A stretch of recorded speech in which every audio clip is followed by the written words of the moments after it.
เฮากำเนิดเกิดมาได้การนำพาพักประชาสลาสงสัย65 ปีพวกประชาเฮาห่วงใจของเขาเดินไปในห้องทุ่งใสสง่าราศี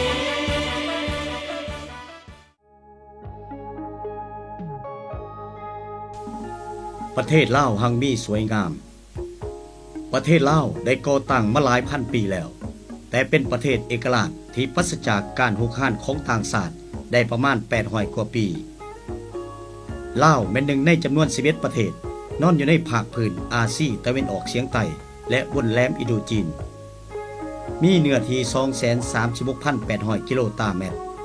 มีล่วงยาวทั้งหมด 1,000 กว่ากิโลเมตรเนื้อที่ส่วนใหญ่แม่นผู้ดอยและผู้เพียงทงเพียงกวมเพียงแต่20ส่วนหอยอุดมหังมีด้วยทรัพย์ในดินสินในน้ำธรรมศาสตร์ที่สวยสดงดงาม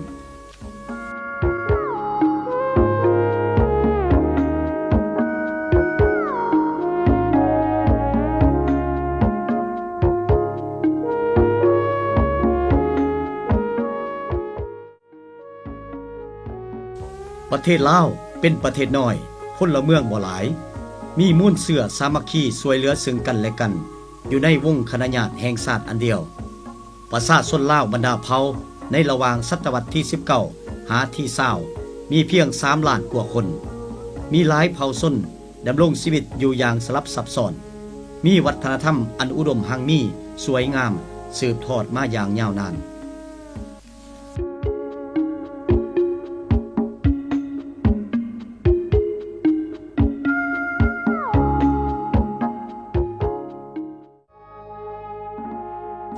ประเทศลาวตั้งอยู่พื้นที่ยุทธศาสตร์สำคัญฉะนั้นจึงกลายเป็นเป้าหมายหุกห้านของพวกลาเมืองขึ้นในที่สุดท้ายศตวรรษที่19ก็กลายเป็นหัวเมืองขึ้นของฝรั่งพวกเขาได้ดำเนินการกดขี่กดหีดประชาชนลาวอย่างแสนสาหัสด้วยมุ่นเสื่อองอาจกล้าหาญบ่ยอมจำนนต่อพวกหุกห้านซึ่งบรรพบุรุษลาวหลายยุคหลายสมัยได้สร้างไว้นั้น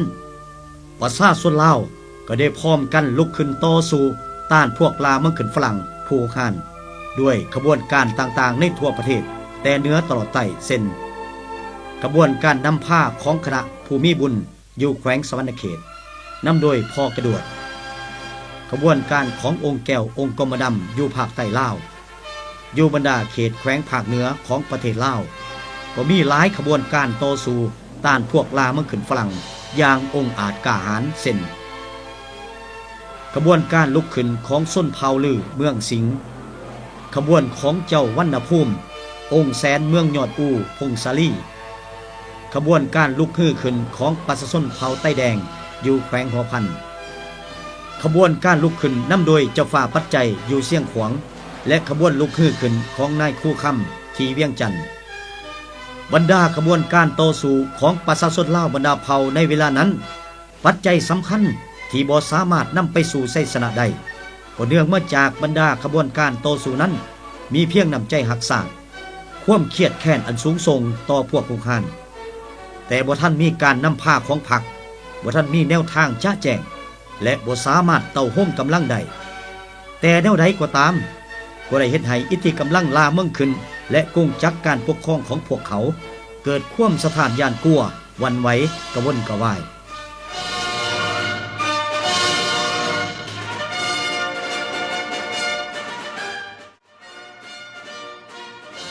ต้นปี 1930 พรรคคอมมิวนิสต์อินโดจีนได้กำเนิดขึ้นพร้อมกับการแผ่ขยายลัทธิมาร์กเลนินเข้าประเทศลาวแต่นั้นมาขบวนการต่อสู้ของประชาชนลาวก็ได้ก้าวสู่บัดเดียวใหม่ไปเคียงคู่กับขบวนการต่อสู้ปลดปล่อยชาติของประชาชนอินโดจีนบรรดานักกู้ชาติลาวก็ได้เคลื่อนไหวสมทบกับสาขาพรรคคอมมิวนิสต์อินโดจีนและได้มีการจัดตั้งนำพาขบวนการต่อสู้ของประชาชนลาวบรรดาเผ่าแต่ทงเพียงไปหาผู้ด้อยชนบทปี 1934 คณะพรรคแคว้นลาวได้รับการสร้างตั้งขึ้นและได้ดำเนินการปลุกลุกขนขวยขบวนการต่อสู้ต้านนักล่าเมืองขึ้นฝรั่งในทั่วประเทศนำพาประชาชนลาวยึดอำนาจ 12 ตุลาปี 1945 ที่นครหลวงเวียงจันทน์ประกาศความเป็นเอกราชต่อชาวโลกพื้นทุ่งเอกราชปิวสะบัดบ่พอเท่าใดต้นปี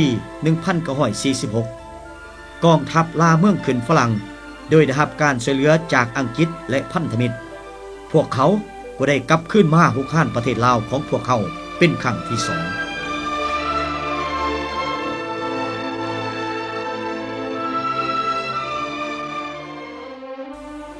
ภายหลังเหตุการณ์บั้นฮบป้องกันเมืองท่าแขก21มีนาปี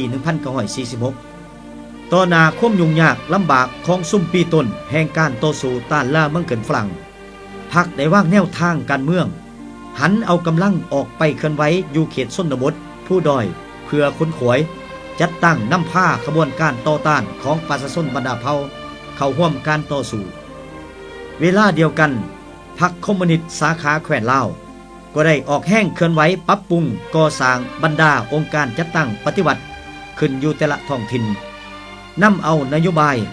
หันทุกกำลังออกไปสู่ชนบทเพื่อก่อสร้างกำลังต่อต้านอย่างกว้างขวางในทั่วประเทศบรรดาสาขาพรรคก็ได้แยกออกเป็นจุเป็นหน่วยไปนำพาการปฏิวัตินำพามหาชนอยู่เขตชนบททั่วทุกภาคของประเทศเพื่อเต่าโฮมความสามัคคีทั่วปวงชนสืบต่อลุกขึ้นต่อต้านญาติเอาเอกราชแห่งชาติท่ามกลางกระแสฟ้องแห่งขบวนการต่อต้านของประชาชนลาวได้เกิดมีบรรดากรมกองประกอบอาวุธเป็นหลักแหล่งให้แก่การต่อสู้เช่นกองไส้จักรพรรดิกองฝ่างุมและกองอื่นๆมาฮอดวันที่20มังกรปี 1949 อยู่ที่มันการปฏิวัติเขตลาวหุงทำแม่ตาแสงเพียงสาเมืองเชียงคอแขวงหัวพันโดยการบัญชาของประธานไกรสอนพรหมวิหารได้อ่านแถลงการสร้างตั้งกองราชวงศ์ซึ่งเป็นเข้ากำเนิดของกองทัพลาวอิสระและได้เติบใหญ่ขยายตัวขึ้นภายใต้การนำพาของพรรคด้วยจุดหมายต่อสู้เพื่อนำเอาเอกราชสิทธิเสรีภาพเพื่อผลประโยชน์และความผาสุกของประชาชนลาวบรรดาเผ่าก้าวขึ้นปลดปล่อยประเทศชาติออกจากแอกครอบครองของพวกจักรพรรดิผู้ห้านและลูกแหล่งตีนมือขายสาส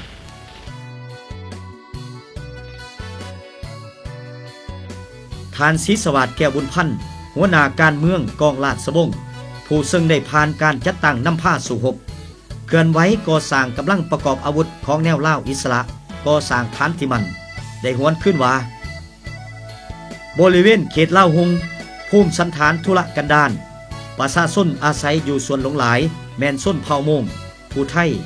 เขาเจ้าดำรงชีวิตอยู่อย่างลำบากกากำแต่ภายหลังกองทหารอิสระได้เข้ามาเคลื่อนไหวก่อสร้างหลักฐานอยู่ณที่แห่งนี้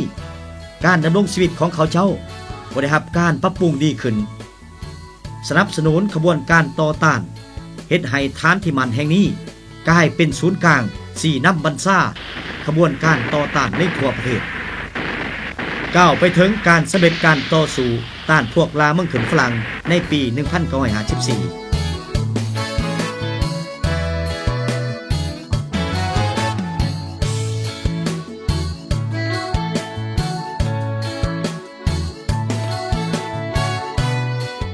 ท่านประธานไกรสอนพรหมวิหารได้กล่าวว่ากองทัพเฮาได้กำเนิดขึ้นภายใต้การนำพาโดยกงหอบด้านของพรรคต่อสู้เพื่อประชาชนโดยประชาชนกองทัพกับประชาชนคือป่ากับนางกองทหารหน่วยทำอิฐของกองทหาร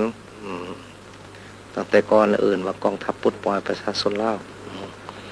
ต่อมาเดี๋ยวนี้จังกองทัพประชาชนลาวอันนั้นแหละก่อนอื่นหมดเพราะแต่ก่อนในพวกเขาเลยมันอยู่ในพรรคคอมมิวนิสต์จีนในสภาพการที่เพื่อนอื่นมันยุ่งยากจะต้องได้สร้างฐานที่มันจะต้องสร้างกองทัพขึ้นเพื่อยุ่งการต่อสู้กู้ศาสตร์ดังนั้นมันว่า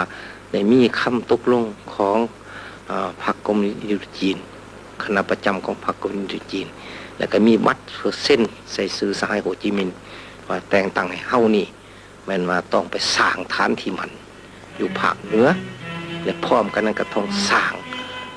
กองทหารปลดปล่อยทำอิฐไปกับบุมีเท่าไรคนดอกมี2, 3, 4, 5 คน แต่มันนี่ปัญหาใหญ่ที่สุดมันว่าที่ต้องได้สร้างพื้นฐานประชาชนซะก่อนในเวลานั้นพวกเฮาได้ไปมันอยู่แต่ป่าหันแล้วจังค่อยเข้ามาหาประชาชนเพื่อได้โฆษณาสร้างความเข้มแข็งขึ้น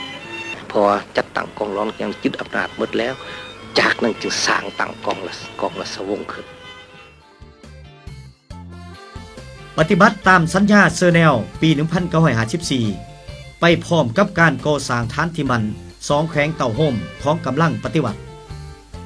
วันที่23กรกฎาคมปี 1957 อนุสัญญาสร้างตั้งรัฐบาลผสมแห่งชาติได้รับการลงนามโดยแมนเสด็จเจ้าสุวรรณภูมิเป็นนายกรัฐมนตรีกำลังปฏิวัติมีเสด็จเจ้าสุภานุวงศ์และท่านภูมิวงศ์วิจิตรได้รับการเลือกตั้งเข้าเป็นคณะรัฐบาลผสมเพื่อนำเอาประเทศชาติก้าวสู่การปรองดองชาติทั้งสองฝ่ายได้ปฏิบัติการร่วมเล่าและเอากำลังเข้าร่วมในวงคณะญาติแห่งชาติอันเดียวกันย้อนความมุ่งมา่ปรารถนาของประชาชนลาวบรรดาเผ่ายามใดก็อยากมีสันติภาพมีความปรองดองชาติดังนั้นผู้บัญชาการทหารสูงสุดกองทัพลาวอิสระได้ตกลงเอากำลังเข้าร่วมในวงคณะญาติแห่งชาติเวลานั้นพวกเขามีกำลังนับทั้งกำลังการเมืองมีประมาณ 10,000 กว่าคนในนั้นได้จัดตั้งเป็นกองทัพเพียงแต่ 1,500 คนประกอบอาวุธเข้าร่วมกับกองทัพแห่งชาติภายหลังเข้าร่วมกับฝ่ายรัฐบาลผสมจักรพรรดิอเมริกาและลูกแหลงตีนมือผัดหันเปลี่ยนความมุ่งมั่นปรารถนาการร่วมลาวมาเป็นการดับศูนย์กำลังปฏิวัติด้วยยุทโธบายหลอกเสือออกจากถ้ำเพื่อดับศูนย์ถึงอย่างใดก็ดีด้วยจิตใจรักชาติกองทัพเฮายามใดก็ยกสูงสติเกี่ยมพร้อมสู้รบเด็ดเดียวพาวงปิดล้อมของศัตรูแล้วหันไปสู่การต่อสู้ด้วยหลายรูปการจากไสยชนะน้อยก้าวสู่ไสยชนะอันยิ่งใหญ่ก้าวไปถึงการโค่นล้มระบอบราชาธิปไตยที่พ้นสมัย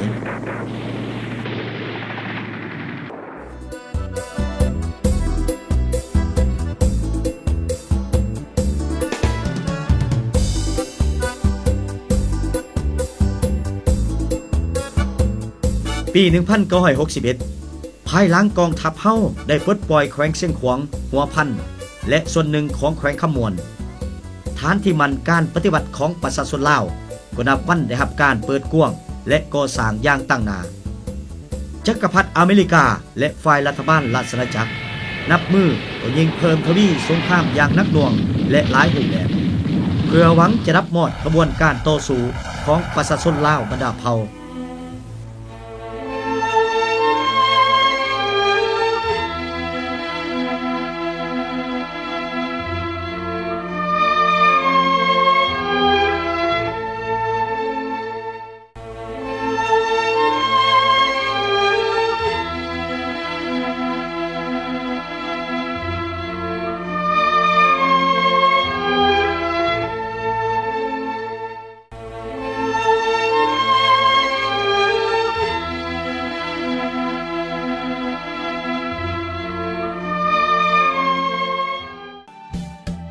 กำลังประกอบอาวุธหักษาพวกเขา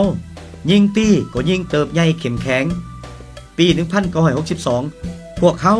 ได้ตีเอาชนะการเคลื่อนทัพขนาดใหญ่ของศัตรูเข้าหลวงนำท่านี่แม่นบาดก้าวทมิตรที่กองทัพพวกเขาได้ตีทำลายกลอุบายยุทธศาสตร์2หน้าของจักรพรรดิอเมริกาให้ปราศัยบังคับให้ศัตรูต้องยอมเจรจาเส้นสัญญาเซอร์แนลปี 1962 เกี่ยวกับลาวและสร้างตั้งรัฐบาลผสม3ฝ่ายขึ้นปี 1964 หาปี 1972 จักรพรรดิอเมริกาได้เปิดกว้างสงครามหุกหานอยู่ลาวนับมือนักหน่วงและเพิ่มทวีศูนย์กลางพรรคได้วางแนวทางการปฏิวัติใหม่สุกยู่ขบวนการทั่วโปงส้นต่อต้านอย่างแข็งแรงด้วยการรักษาหุ้นเสือ3หน้าที่ใหญ่ของกองทัพคือสู้รบเก่งผลขวยเก่งเพิ่มพูนผลิตผลเก่งความสัมพันธ์สู่รบกับกองทัพและประชาชนเวียดนามกัมพูเชีย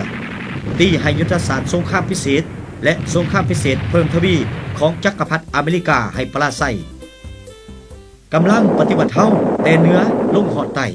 ได้เปิดบันตีบันหบสำคัญต่างๆเพื่อตีบันท่อนและดับศูนย์ศัตรูเซนอยู่ภาคเหนือมีบันหบปลดปล่อยผู้กูดจอมเหล็กปี1964 ปี 1966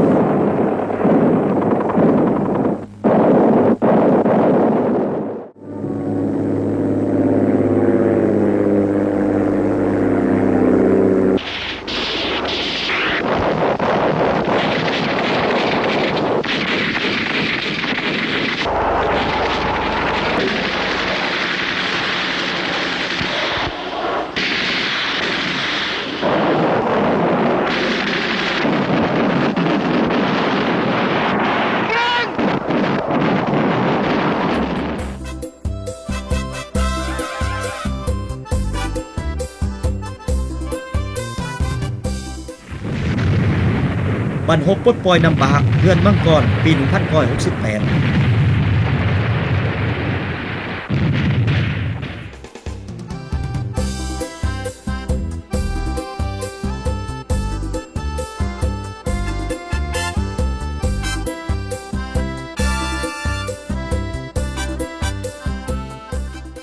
บันหบกู้เกียรติปี 1968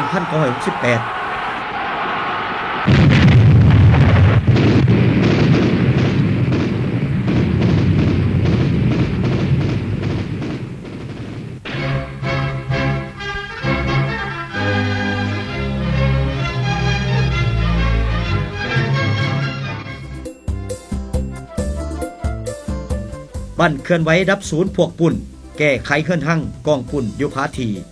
ทำลายสถานีราดาร์ของอเมริกาเดือนมีนาปี 1968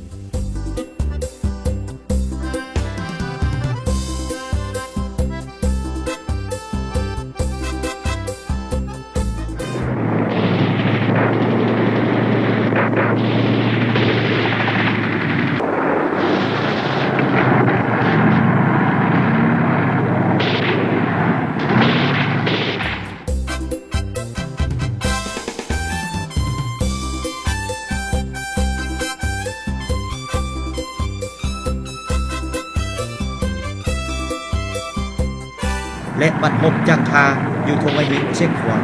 ปี 1919 ปี 1972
ปลดปล่อยพลาผู้คุณตัดสินใจ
อยู่ภาคใต้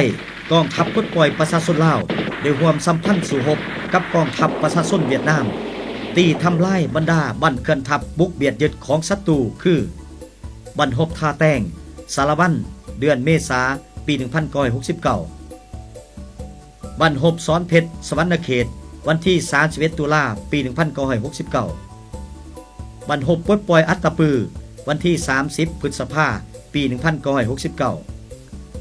พิเศษปี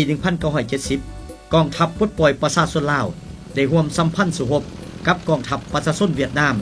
ตีทับม้างแผนการดิเวอร์แคนยอน 2 ของจักรพรรดิอเมริกาอยู่พื้นที่คงเขตภาคกลาง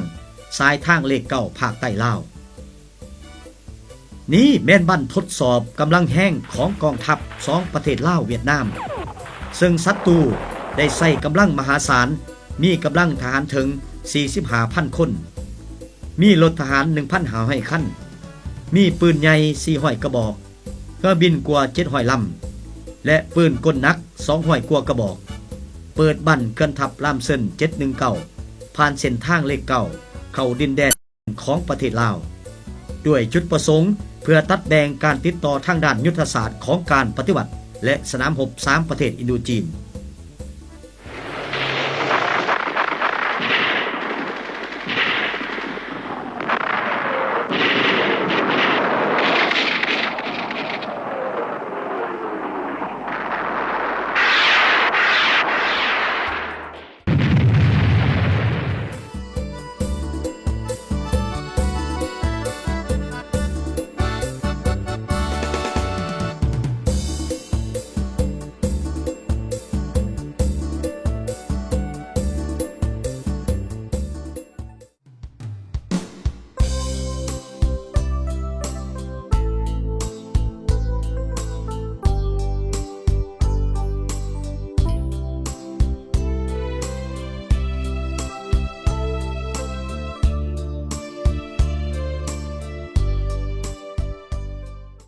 ในซุ่มปี 1974 หาปี 1975 ภายใต้การนำพาของพรรคประชาชนลาวกองทัพพวกเขาได้พร้อมกับประชาชนลาวบรรดาเผ่ามง3 บาทค้อนยุทธศาสตร์ใส่หัวพวกจักรพรรดิผูห้านและลูกมือขายสารลูกฮือขึ้นยึดอำนาจการปกครองคนล่มระบอบขุนศึกปฏิการภาพเดียวในทั่วประเทศ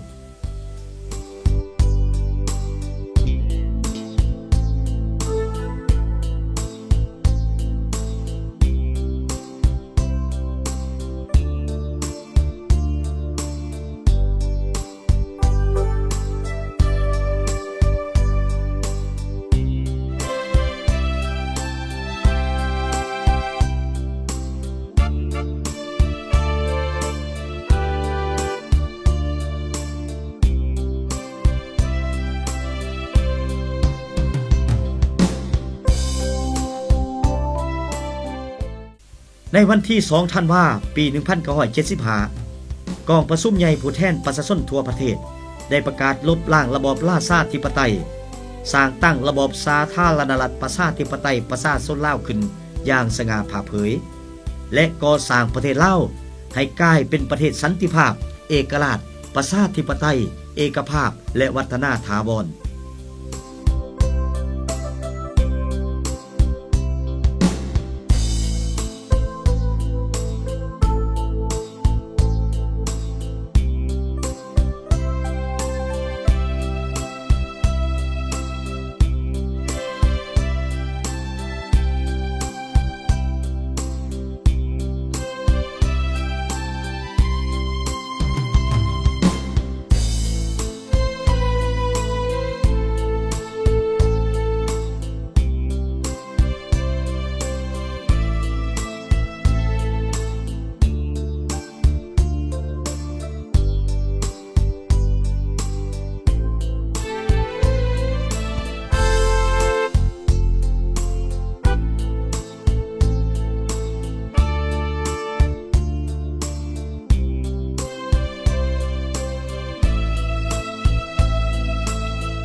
กองทัพของพวกเราแม่นกองทัพประชาชนซึ่งกำเนิดเกิดขึ้นในขบวนการต่อสู้ปฏิบัติของประชาชนและได้รับการอุ้มสู้ช่วยเหลือเลี้ยงดูของประชาชนบรรดาเผ่าจนได้เป็นกองทัพวีรชนและก็เป็นกำลังหลักแหล่งของกำลังแห่งปฏิบัติสามารถตีเอาชนะทุกการเคลื่อนไหวมากเพศทำลายของศัตรูปกปักรักษาหมากผลของการปฏิบัติและพื้นแผ่นดินอันครบถ้วนของประเทศชาติไว้อย่างมั่นคงประกอบส่วนอย่างสมเกียรติในการปกปักรักษาความสงบทางด้านการเมืองและเฮ็ดให้ประเทศและรับการพัฒนาและขยายตัวอย่างต่อเนื่องในระยะซุ่มปีต้นของศตวรรษที่21สภาพการยังจะสืบต่อพันแปรอย่างสับสนยิ่งกว่าเวลาได้หมดกำลังประกอบอาวุธประชาชนของพวกเราจะต้องได้ตั้งหน้าฝึกฝนหล่อหลอมตนเองให้นับมือนักแน่นเข้มแข็งและกลายเป็นกองทัพปฏิบัติที่มีแบบแผนทันสมัยและก็พร้อมกับประชาชนบรรดาเผ่าปกปักรักษาความเป็นเอกราชอธิปไตยของชาติและประกอบส่วนในการสร้างสรรค์พัฒนาประเทศให้มีการพัฒนาอย่างต่อเนื่องและนับมือนับก้าวหน้าเจริญรุ่งเรืองโดยกำแนนหน้าที่ยุทธศาสตร์แห่งการปกปักรักษาประเทศชาติภายใต้การนำพาของพรรคกองทัพและประชาชนลาวบรรดาเผ่าด้วยมุ่นเสื่อหักษาและแนวคิดเด็ดเดียวเหนียวแน่นข้ามผ่านทุกความยุ่งยากสิ่งท้าทายทดสอบ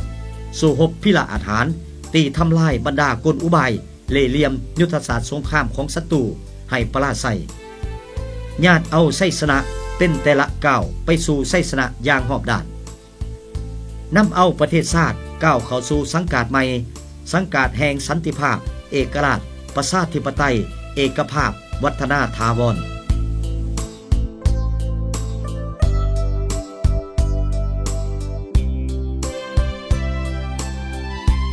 ผ่านพ้นโทดวงใจพิจิตรห้องนายกรัฐมนตรีว่าการกระทรวงป้องกันประเทศได้กล่าวว่ากองทัพเฮาได้รับการอุ้มสู้ช่วยเหลือจากประชาชนบรรดาเผ่าและได้รับการสนับสนุนช่วยเหลือจากบรรดาประเทศไอ้น้องเพื่อนมิตรในโลกพิเศษแม่นการสนับสนุนช่วยเหลืออันใหญ่หลวงจากกองทัพและประชาชนเวียดนามกองทัพประชาชนลาวได้ประกอบส่วนอย่างสมเกียรติในการปลดปล่อยประเทศชาติอย่างสมบูรณ์ในวันที่2 ธันวาคม 1975ปัจจุบันสำหรับประเทศของพวกเรายังสืบต่อมีเสถียรภาพทางด้านการเมืองมีความสงบนักแน่น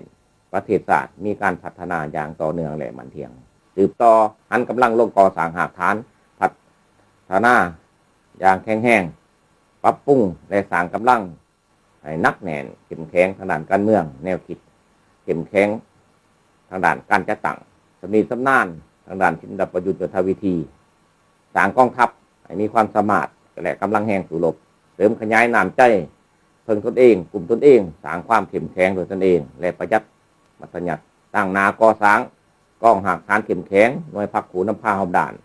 สร้างกองทัพปฏิวัติกองทัพประชาชนมีระเบียบวินัยมีแบบแผนทันสมัยต่อหน้าสภาพการดังกล่าวย้อนที่ตั้งยุทธศาสตร์ภูมิประเทศอุดมสมบูรณ์บรรดาอิทธิกำลังปรปักษ์ทั้งภายในและภายนอกบ่มีย่ามใดพวกเขาจะปะให้ประเทศชาติของพวกเขาได้มีสันติภาพมีความวัฒนาถาวรย้อนแนวนั้นตลอดระยะแห่งการปกปักรักษาและสร้างสรรค์ประเทศชาติพวกเขาก็ได้ประเสริฐหน้ากับสิ่งท้าทายสืบต่อดำเนินบรรดาบั่นกวดล้างอิทธิกำลังปฏิการที่หวังทำลายม่านเพความสงบสุขของประเทศชาติเฮากองทัพประชาชนลาวทั้งปรับปรุงก่อสร้างกำลังทั้งดำเนินการกวดล้างอิทธิกำลังปฏิการด้วยเหตุนี้เพื่อปฏิบัติ2 หน้าที่ยุทธศาสตร์ปกปักรักษาและสร้างสรรค์พัฒนาประเทศชาติกองทัพเฮาได้ผ่านพาความยุ่งยากลำบากนานาประการทั้งเข้าร่วมทำการผลิต สร้างเศรษฐกิจ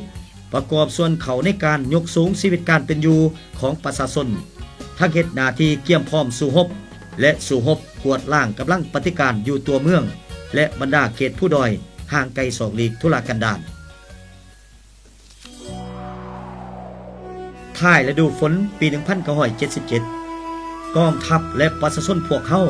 ได้ตีสกัดการล่วงละเมิดเข้าดินแดนประเทศลาวอยู่บรรดาเกาะดอนซิงซูดอนสังคีทิศตะวันตกนครหลวงเวียงจันทน์และบรรดาดอนน้อยบริเวณแขวงบริคำไส้คำมวลไหปลาไส้ฝั่งของเลี้ยมองตามสายนาทีเดือนดาวเป่งประกายสีอาบสายวาลีคืนนี้งามเด่นนาดน้ำแม่ของเพื่อทองตามสายลมเย็นภูมิใจเมื่อใดแลเห็นเราถือเป็นความสุขหัวใจยืนเทมฝั่งของปกป้องเขตน้ำแดนดินชีวิตคนลาวบ่สิ้นคืนแผ่นดินนี้ยังบ่หายเพื่อปีตุกูที่แสนหักได้อยู่เย็นสุขสันต์เพื่อแม่เพื่อคนหักได้นอนอิ่มตาทั้งแม่หนาวสั่นกายยานักพบป่าซาบ่หวันบ่ไหวโอ้แม่น้ำของลาวทั้งพ้องหักดังสายใจน้ำของนับวันเย็นใสลองไหลไปตามแสงสว่างหากภูมิผีมารลวงล้ำนาน้ำแม่ของพวกมันต้องถือกระแสฟองแม่น้ำของพังลงลีพี เดือนตุลาปี 1978 กองทัพเฮาได้ดำเนินการกวดล้างกองปุ่นกลุ่มสุดท้ายอยู่บริเวณผู้เบียเพื่อนำเอาความสงบสุขมาสู่ประชาชนลาวบรรดาเผ่าเดือนมิถุนายนปี 1984 พวกปฏิการขัวจัดไทยได้ระดมกำลังกองพลทหารมาที่1เคลื่อนทัพที่เอิ้นว่าพิไส้ดาบหักข้ามชายแดนเข้าเบียดยึดบ้านใหม่บ้านกลางบ้านสว่างเมืองปากลายเมืองทงมีไส้แขวงสยามบุรีบรรทบตีขับไล่ศัตรูออกจาก3หมู่บ้านในครั้งนั้นพวกเขาได้ระดมกำลังท้องถิ่นทหารลาดกองร้อน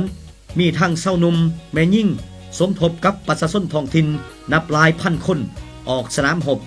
ลำเลียงขนส่งอาวุธยุทโธปกรณ์เสบียงอาหารหับใส่แนวหน้าได้ทันเวลาและได้หับใส่สนะ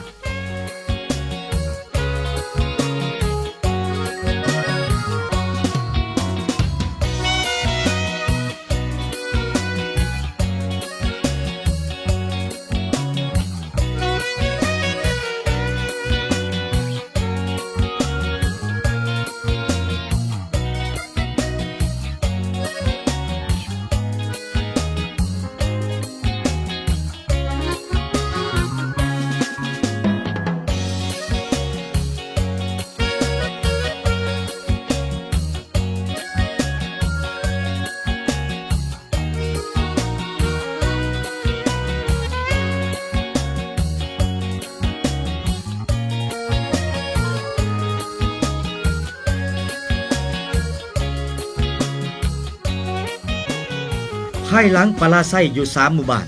เดือนพฤษภาคมปี 1987 อิทธิกำลังปฏิการในวงการกำอำนาจไทยได้สืบต่อเปิดบ้านเกินทัพขนาดใหญ่ที่มีชื่อว่าสายฟ้าแม่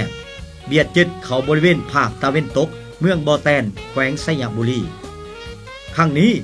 การสู้รบได้ดำเนินเป็นเวลา67วันคืนกองทัพเฮาได้ประสานสมทบกับกำลังท้องถิ่นหากฐานหมุนใส่กำลังอย่างมีไหวพริบสู้รบกับศัตรูเฮ็ดให้พวกเขาถูกเสียหายอย่างหนักหน่วงด้วยกำลังแห้งโจมตีทางการทหารสมทบกับยุทธบายต่อสู้ทางการเมืองและการต่างประเทศพวกเขาได้บังคับให้ศัตรูต้องถอยกำลังออกจากพื้นแผ่นดินประเทศลาวอย่างสิ้นเชิง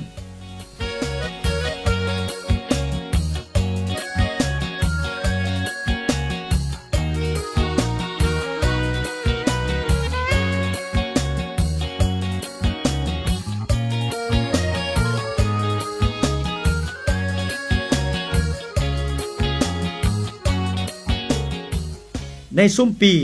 1987 หาปี 1988 ไปพร้อมกับขบวนการปกปักรักษาประเทศชาติของกองทัพประชาชนลาวเขตภาคเหนือกองทัพกับประชาชนของเขตภาคใต้ก็ได้พร้อมกันสกัดการล่วงละเมิดแผ่นดินลาวของพวกปฏิการฮวงเกอมิงเจินกวงโดที่หวังจะใส่ภูมิประเทศลาวเฮาเป็นทางผ่านเข้าสู่ประเทศสาธารณรัฐสังคมนิยมเวียดนาม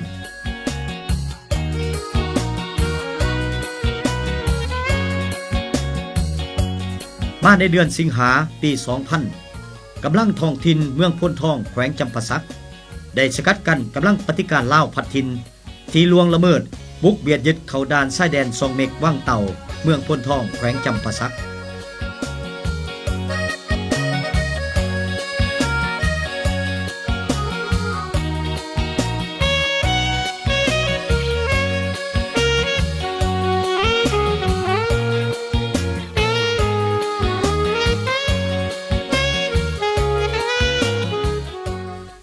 ท่านพลตรีแสงนวลไสยลาภเลขาธิการศูนย์กลางพรรครัฐมนตรีช่วยว่าการกระทรวงป้องกันประเทศหัวหน้ากรมใหญ่การเมืองกองทัพกล่าวว่าตลอด65ปีแห่งการกำเนิดสู่หบมีไส้ของกองทัพเฮาแม่นย้อนพรรคนำพากองทัพเด็ดขาดโดยกงหอบด้านและอันนั้น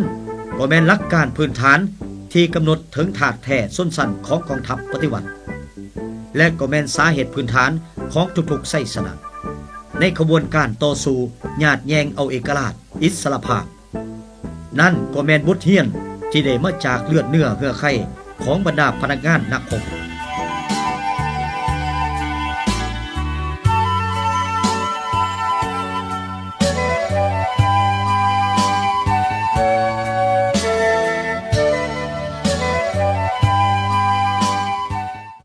ในตลอดแห่งการเติบใหญ่สู่หบนิสัยของกองทัพประชาชนลาวซึ่งในปัจจุบันนี้พวกได้รับการหมุนใส่เข้าในภารกิจก่อสร้างกองทัพมีแบบแผนทันสมัยของพรรคเฮาปัจจุบันระบบการจัดตั้งของพรรคในกองทัพประชาชนลาวนับแต่องค์คณะพรรคกระทรวงลงถึงบรรดาหน่วยพรรคหากฐานกองทัพ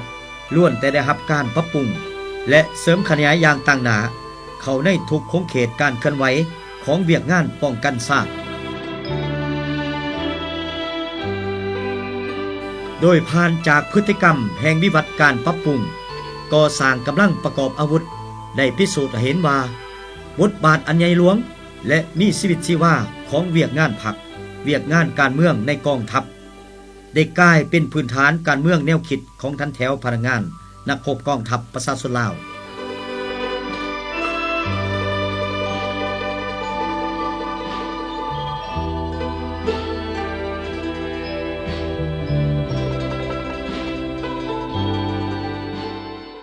เวียกงานวิทยาศาสตร์ประวัติศาสตร์การทหารก็ได้รับการขยายตัวได้จัดตั้งกองประชุมสัมมนาวิทยาศาสตร์คันกระทรวงและระดับสากลหลายครั้ง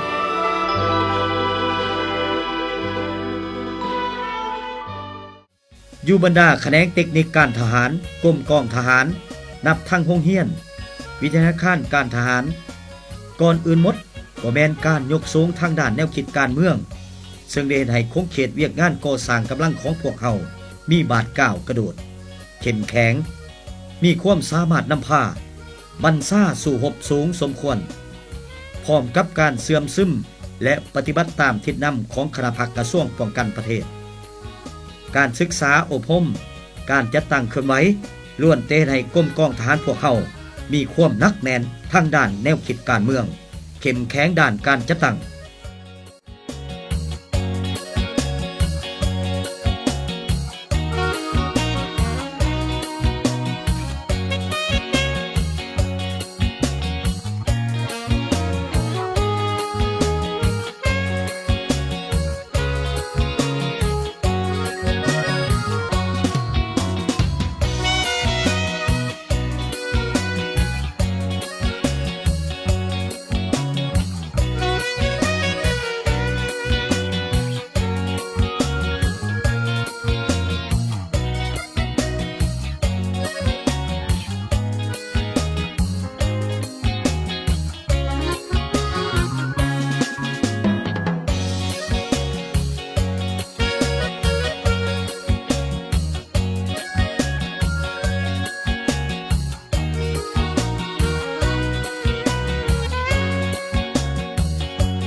เคียงคู่กันนั้นพวกเขา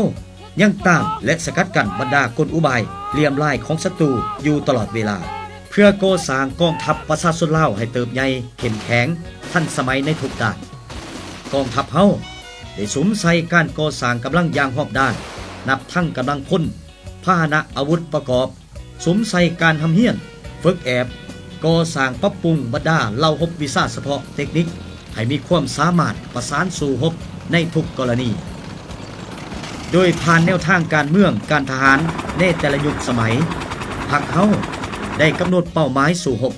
หลักการในการก่อสร้างจัดตั้งกำลังวางวิธีทางดำเนินการต่อสู้และก่อสร้างระบบการเมืองแนวคิดอยู่ขั้นหักฐานการจัดตั้งการปฏิบัติแนวทางการเมืองของพรรค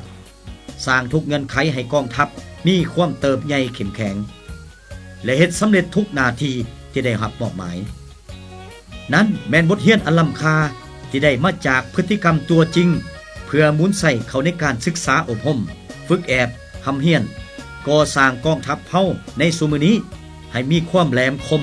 และมีความสำนิสำนานในการสู้รบและมีใส่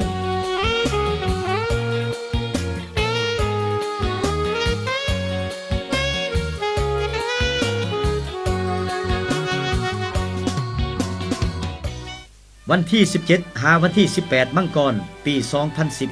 2011กองประชุมใหญ่องค์คณะพรรคกระทรวงป้องกันประเทศครั้งที่3ได้ไขขึ้นและเลือกตั้งเอาสหายพลโทดวงใจพิจิตรกรรมการกรมการเมืองศูนย์กลางพรรคห้องนายกรัฐมนตรีว่าการกระทรวงป้องกันประเทศเป็นเลขาคณะบริหารงานพรรคกระทรวงป้องกันประเทศประกอบมีบรรดาสหายจาก3กรมใหญ่กองพลกรมเทียบเท่าจำนวน21สหายโดยตอบสนองตามจิตใจกองประชุมใหญ่ครั้งที่3ขององค์คณะพรรคกระทรวงป้องกันประเทศต่อกับการพันขยายการจัดตั้งปฏิบัติ3โครงการใหญ่และ9ขบวนการของคณะพรรคกระทรวงป้องกันประเทศให้ปรากฏผลเป็นจริงมาฮอดซุมปี2011คณะพรรคกระทรวงป้องกันประเทศได้สืบต่อบรรดาหน้าที่อันสำคัญในการปฏิบัติ4แผนงานใหญ่26โครงการของกระทรวงป้องกันประเทศโดยเฉพาะแม่นโครงการอุตสาหกรรมป้องกันชาติบรรดาพนักงานนักรบแต่ละกรมกองประกอบอาวุธพวกเฮาต่างก็ได้สุมใส่การเสื่อมซึมกำแหน่งแนวทางป้องกันชาติระยะใหม่ของพรรคเฮาบนพื้นฐานการสมทบกับขบวนการฟื้นฟูเศรษฐกิจสังคมอย่างหนักแน่นเพิ่มทวีเวียกงานป้องกันชาติป้องกันความสงบสร้างท่าสนามสงครามประชาชนในเงื่อนไขใหม่สมทบแน่นกับกำลังป้องกันความสงบเป็นประจำเพื่อพร้อมกันสกัดกั้นและแก้ไขหน่อแหนงที่จะก่อให้เกิดความบ่สงบอยู่หากฐานให้ทันการ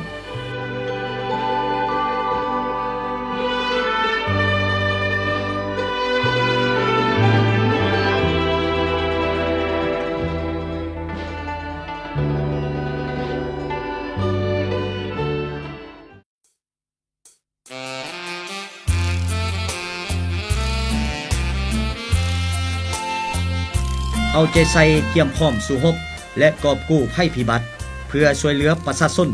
ในการบรรเทาจากผลกระทบที่จะเกิดขึ้นกำแนนการพันแปรของสภาพดินฟ้าอากาศค้นคว้าวิจัยข่าวสารให้ชัดเจนทันเวลาและวางวิธีรับมือให้ถูกต้องสอดคล้องเดือน7ปีนี้ปวงชนจดจำฝนตกน้ำซ้ำเตินน้ำล้นฝั่งของสายเสน้อยใหญ่น้ำไหลโหมเข้าท่วมน้องเฮือนสานบ้านจองให้นาเข้าของเสียหายถนนหนทางที่มางหลายตอนไปมาสัญจรเดือดร้อนพี่น้องทั้งหลายหัวหวยเป็นไก่ไหลนองบางทองลงตายป้าเฮือนยกย้ายฝืนใจไปอยู่ที่สูงน้ำตาหลังทุกอังเข้าป่าอาหารอุ้มลูกจูงหลานทรมาน านแท่น้อป้าลุงเมินวังน้ำแกงไหลแห้งทั่วเมืองจนคูมัดสาเป็นฟูงล่องลอยตามสายตาฝากเพลงของพี่น้องพงพันห่วมแห่งช่วยกันแบ่งปันความเศร้าโศกาช่วยบริจาคทรัพย์สินตามใจศรัทธาขอความเมตตาช่วยบรรเทาอุทกภัย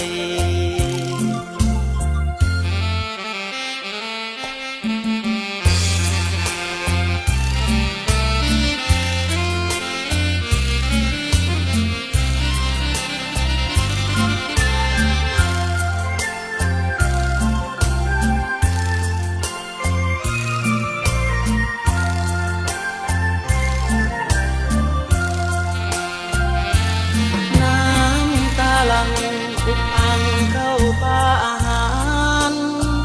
อุ้มลูกจูงหลานทรมานแท่น้อป้าลุงเมินวังน้ำแกงไหลแห้งทั่วเมืองจน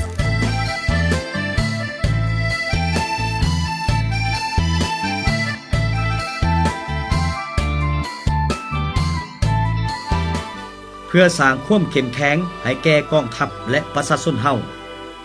ตลอดเวลาแห่งการปกปักรักษาประเทศชาติเป็นเวลากว่า30 ปีรัฐบาลสาธารณรัฐประชาธิปไตยประชาชนลาวและกระทรวงป้องกันประเทศได้ดำเนินเวียกงานขยายเศรษฐกิจอย่างรอบด้านซึ่งในนั้นแม้นการรับประกันให้แก่ชีวิตการเป็นอยู่ของพนักงานนักรบ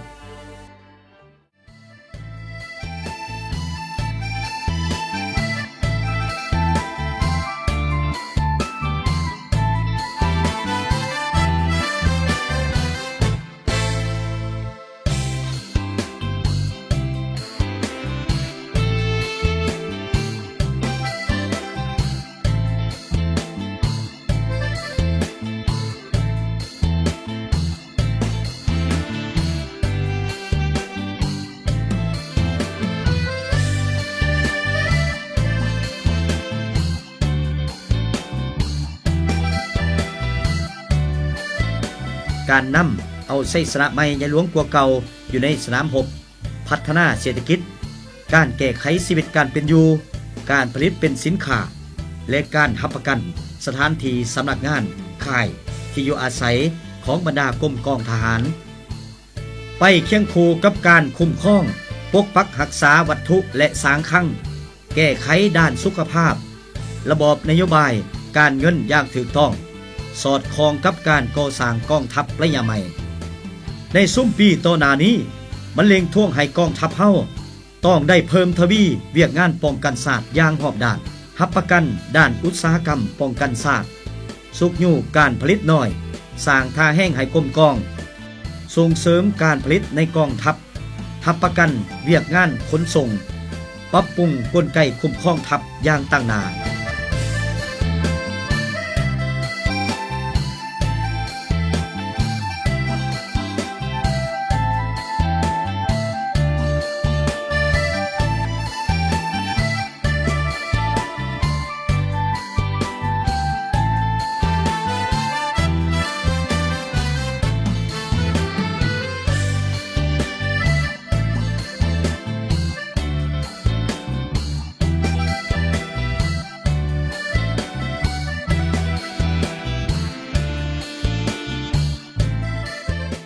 เพิ่มทวีเวียกงานปลูกฝังเลี้ยงสัตว์เพื่อแก้ไขชีวิตการเป็นอยู่ของพนักงานนักรบในกองทัพเฮาที่ปลูกเลี้ยงกันเป็นสำเนียงส่งมานี่คือจิตใจความใหญ่พลาฝากส่งมาทหารทุกเหล่าเขาอยากอิ่มเต็มภายในคุ้มกองต้องภูเขาบุกเบิกที่ดินให้กว้างยาวคนไม่อุตสาหกรรมที่ปลูกเลี้ยงกันเป็นสำเนียงให้คิดดูส่งเสริมจิตใจรวมหมู่อดทนมนสู่สร้างธรรมปลูกไม้กินมาคงบ่ลำบากกากรรมปลูกลูกสอนไปนำ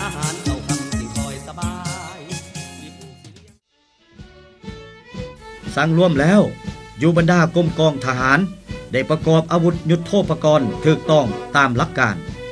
และนำใส่เข้าในการปฏิบัติหน้าที่การเมืองของกองทัพ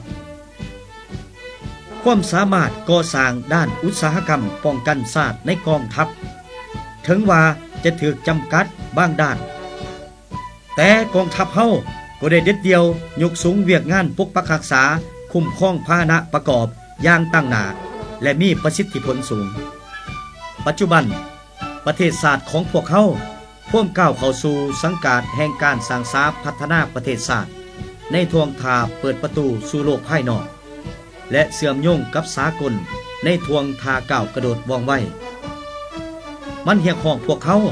ต้องมีการพัฒนากลไกเทคโนโลยีที่ทันสมัยร่วมมือกับเพื่อนมิตรยุทธศาสตร์และบรรดาประเทศอาเซียนย้อนแนวนั้นเวียกงานก่อสร้างกองทัพให้เข้มแข็งเพื่อสำเร็จหน้าที่ปกปักรักษาความสงบเรียบร้อยตามบริเวณพื้นที่ชายแดนของประเทศชาติเฮ็ดให้มีเสถียรภาพทางด้านการเมืองความมั่นคงในระยะใหม่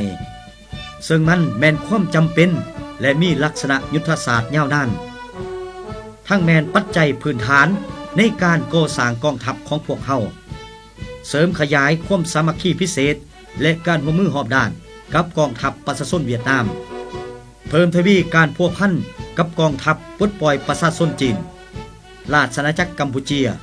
บนพื้นฐานบ้านใกล้เฮือนเคียงที่ดีและคู่ร่วมมือยุทธศาสตร์ที่ดีเคียงคู่กันนั้นก็สกัดกันทันเวลาต่อบรรดาการเคลื่อนไหวในโหกการแบ่งแยกชนเผ่าศาสนาที่บ่ถูกต้องตามกฎหมายซึ่งบรรดาอิทธิกำลังปรปักษ์หวังมั่งเพอำนาจการปกครองของรัฐประชาธิปไตยประชาชนพวกเฮา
ยืนอยู่ต่อหน้าการขยายตัวของวิทยาศาสตร์เทคโนโลยี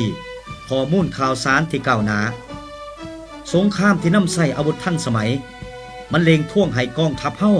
ต้องมียุทธศาสตร์จัดวางท่าสนามแบบใหม่มีวิธีตีอันใหม่หมุนใส่อย่างมีไหวพริบเข้าในภารกิจปกปักรักษาประเทศชาติเช่นการเข้าร่วมสู่รบประสานเหล่าของบรรดาเหล่ารบเทคนิคสร้างแสงเคมีรถตั้งสื่อสารปืนใหญ่ทหารอากาศ ป้องกันอากาศทหารหาบเคลื่อนที่กำลังท้องถิ่นและทหารลาดกองร้อนกองป้องกันตัวอันนั้นก็แม่นเงื่อนไขความสามารถของพนักงานนักรบในทันแถวกองทัพประชาชนลาวในปัจจุบัน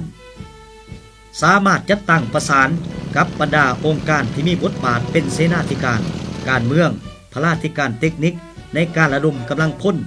ระดมกำลังพาหนะวัตถุหับใส่ให้ท่านกับหน้าที่สู้รบของกรมกอง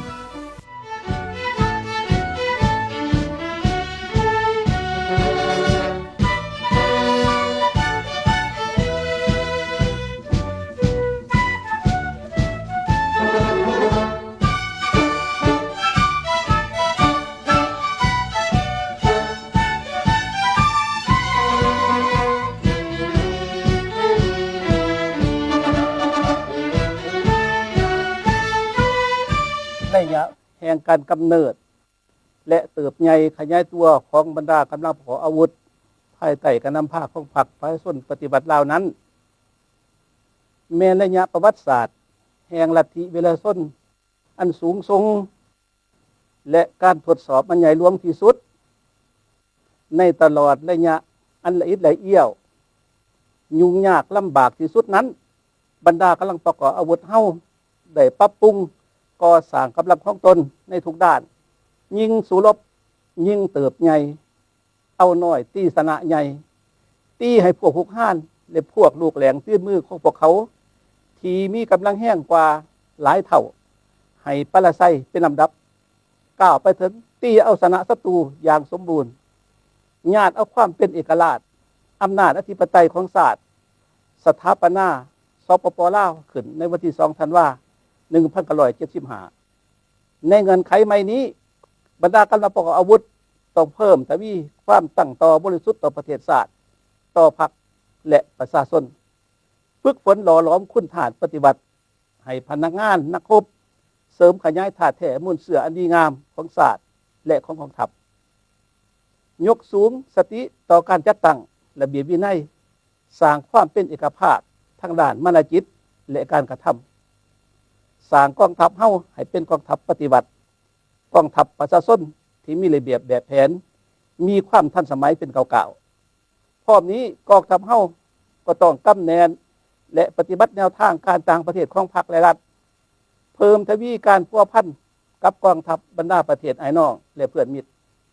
ประกอบส่วนเขาในการเสริมสร้างสันติภาพเสถียรภาพและการร่วมมือกับนานาชาติในภาคพื้นและในโลก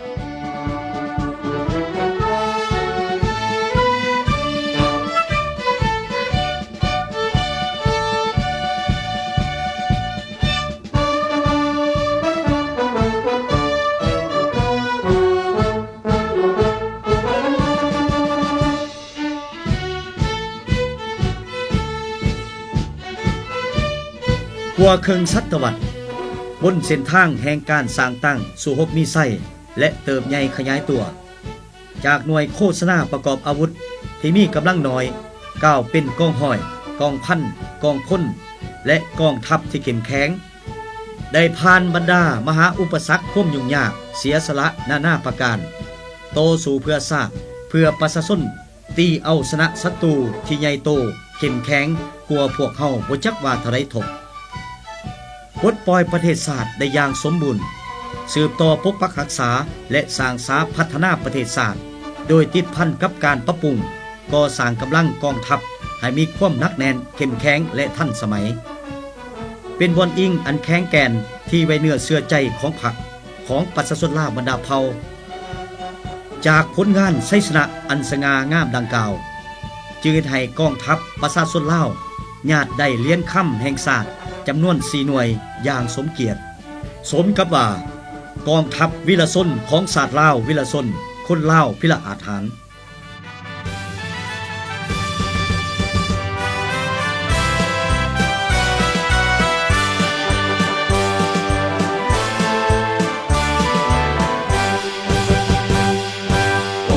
65 ปีกองทัพเฮากำเนิดเกิดมาได้การนำพาพรรคประชาสละสงสัย65 ปีพวกประชาเฮาห่วงใจของเก่าเดินไปแต่ห่มทุ่งใสสง่า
กองทัพเฮากำเนิดเกิดมา